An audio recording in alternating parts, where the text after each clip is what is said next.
আদালতে আজ অভিযোগ গঠন করা হয়েছে 3 জনের বিরুদ্ধে, শেখ হাসিনা এবং সাবেক স্বরাষ্ট্রমন্ত্রী আসাদুজ্জামান এবং সাবেক আইজিপি মামুন, এই 3 জন এই মামলার আসামি। এই চার্জ গঠন যতটা আলোচনার বিষয় হয়েছে তার চেয়ে বেশি আলোচনার বিষয় হয়েছে এবং অনেকে এটা নিয়ে অনেক বেশি আলোচনা করছেন, উচ্ছ্বসিত হচ্ছেন। সেটা হচ্ছে সাবেক আইজিপি মামুন এখানে রাজসাক্ষী হতে যাচ্ছেন। মানে এখন এই রাজসাক্ষী হওয়াটা এই মামলার জন্য কতটা ভালো, কতটা সুবিধা দেবে, কি হবে না হবে, সেগুলো নিয়ে কয়েকটা কথা একটু বলে রাখা জরুরি। শেখ হাসিনার বিচারের জন্য, তাকে অভিযুক্ত করার জন্য যথেষ্টের বেশি খুবই অবজেক্টিভ তথ্য প্রমাণ আছে। আমি শব্দটা আবারও বলছি, অবজেক্টিভ তথ্য প্রমাণ আছে। সাক্ষ্য বা এই সব কিছু আসলে জেনারেলি বলছি, রাজসাক্ষীতে আমি পরে আসছি, এগুলো জেনারেলি আসলে খুব অবজেক্টিভ না, সাবজেক্টিভ। এজন্যই পরস্পর দুই পক্ষের আইনজীবী পরস্পরকে ক্রস করেন, তাকে জেরা করেন, জেরা করে চেষ্টা করেন তিনি সঠিক বলছেন, সত্য বলছেন, এটা অ্যাস্টাবলিশ করার এই প্রবণতাগুলো থাকে। সেজন্যই আসলে এটা খুব অবজেক্টিভ জিনিস না। সেই তুলনায় অবজেক্টিভ হচ্ছে, যেমন ধরুন শেখ হাসিনা যে লেথাল ওয়েপন দিয়ে গুলি করার নির্দেশ দিয়েছেন, সেটার অডিও আছে এবং সেটা ভেরিফাইড হয়েছে।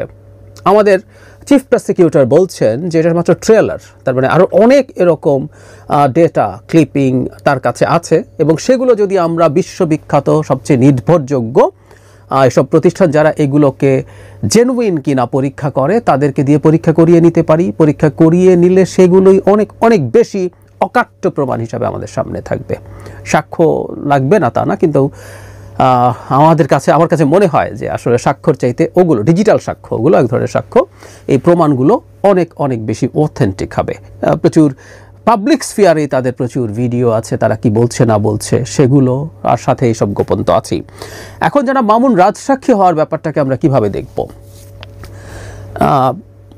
নামের সাথে রাজার পক্ষে আসলে সাক্ষী, মানে যখন কোনো অপরাধীকে আগে ধরে আনা হতো, যখন রাজ্য ছিল, রাজা ছিল, তখন অপরাধীদের মধ্যে কোনো একজন, অভিযুক্তদের মধ্যে কোনো একজন তার এই অপরাধে তিনি ইনভলভ ছিলেন কোনো না কোনো ফর্মে, সেটা স্বীকার করা এবং স্বীকার করে তিনি অন্যদের ক্ষেত্রে কি কি জানেন সেটা তিনি জানান।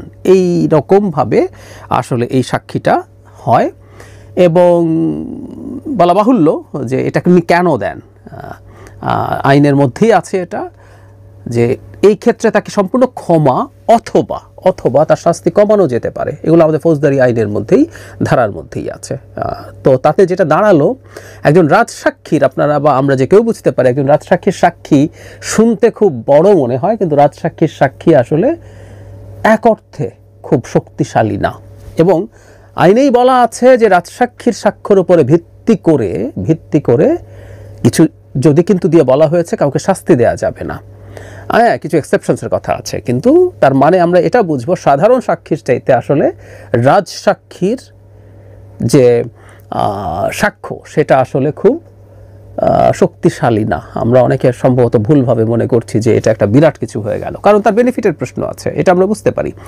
শুধু সেটা না, যেমন মামুন সরকারের কাস্টাডিতে আছে, এই একজন, এই 3 জনের কথা যে বললাম, 3 জনের মধ্যে একজন এই জনাব মামুন সরকারের কাস্টাডিতে আছে। সুতরাং কাস্টাডিতে থেকে আগে আমরা এমনি যদি ওই রাজসাক্ষীর কথা বলছি না, স্বীকারোক্তি 164 যেটা দিত, সেটার বিরুদ্ধে আমরা সবসময় কথা বলতাম যে অভিযুক্তকে ধরে সেখানে চাপ প্রয়োগ করে, ক্ষেত্র বিশেষে নির্যাতন করে এই ধরনের সাক্ষ্য নিজের ব্যাপারে তাদের জবানবন্দি দিতেন তিনি এই অপরাধ করেছেন বলে। সুতরাং কাস্টাডিতে থাকা বাংলাদেশের মতো দেশে একজন অপরাধী বা অভিযুক্তর স্বীকারোক্তিরও ভ্যালু খুব ভালো থাকে না, আমরা এগুলো জানি। আবারও বলছি, বাংলাদেশের ভেতরে এই কাজগুলো আমরা যেমনভাবে করি না কেন, শেখ হাসিনার বিচার নিয়ে গ্লোবাল একেবারে মনিটরিং আছে, সার্ভেইলেন্স আছে, ভারত বসে আছে প্রতিটা খুঁটিনাটি ধরার জন্য, সেটাকে পাবলিক করার জন্য। সুতরাং সরকারের কাস্টাডিতে থাকা একজন অভিযুক্ত, এমন না যে তিনি বাইরে ছিলেন, বাইরে থেকে বলছেন আমি রাজসাক্ষী দেব, সেটাও একটা কথা ছিল। সরকারের কাস্টাডিতে থাকা একজন রাজসাক্ষী, আমি আবারও একটু বলে রাখি, আমি মনে করি না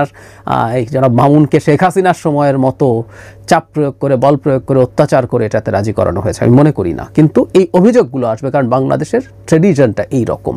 সুতরাং কাস্টাডি থাকা একজন যখন বলছেন, প্লাস ওই যে বললাম যিনি তার অপরাধের শাস্তি থেকে মুক্তি পেয়ে যাবেন কিংবা শাস্তি অনেক কমে যাবে, এরকম একটা শর্ত থাকে, তাই এটা আসলে খুব বড় বিষয় না, খুব বেশি উচ্ছ্বসিত হওয়ার বিষয়ও না, এবং এটা জনাব মামুনের রিয়েলাইজেশনও না। কারণ ওই যে বলছে একটা ট্রেড অফ আছে, তিনি বেটার থাকতে পারবেন, তিনি অপরাধ নিদেন পক্ষে অপরাধ কমাতে পারবেন।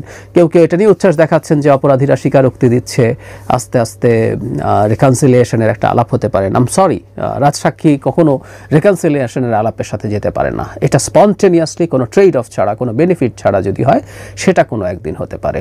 বটম লাইন, শেখ হাসিনাকে বিচার করার জন্য রাজসাক্ষী চাইতে 1000 গুণ শক্তিশালী তথ্য প্রমাণ আমাদের হাতে আছে।